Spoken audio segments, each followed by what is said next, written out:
дүңкүнгө карата саат 10-го 14 жаңы коронавирус оорусу табылды.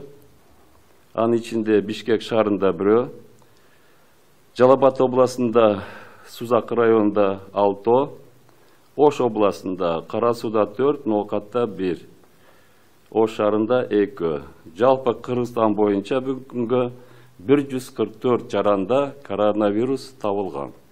Анын ичинде Жалал Абад областынан 67, Ош областынан 35, Чүй областынан 6, Баткен областынан 3, Ош шаарынан 12, Бишкек шаарынан 15, Нарна областынан 4, Ысык-Көл областынан 2. Жалпы 77 аял киши, 67 эркек. Жашына карап бөлсөк, 13 бала, анын ичинен 1 жашка чейин 2.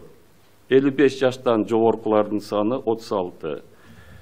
Ошол 144 оорулуу адам бардыгы госпитализацияга болгон, анын ичинде бүгүн 6 киши реанимацияда. Анымтап мынтип бөлсөк,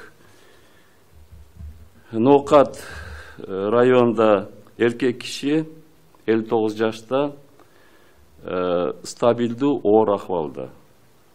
Ош шаарында эркек киши 45 жашта өтө оор акыбалда ИВЛ аппаратында. Ош шаарында аял киши 63 жашта стабилдүү оор акыбалда кислород менен азыр дем алып атат. Ош шаарында аял киши 60 жашта оор стабилдүү акыбалда кислороддо. Жалал Абад шаарында эркек киши 33 жашта стабилдүү оор акыбалда. Азыр динамикасы жакшы болуп атат. Кудай буйруса, бүгүн палатага которобуз. Нарын шаарында аял киши 60 жашта оор стабилдүү акыбалда кислороддо дем алып атат. Тесттен өтүлгөн жарандардын саны 10.157.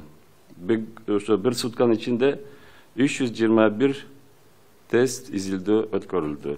Обсервацияда 1666 киши бар.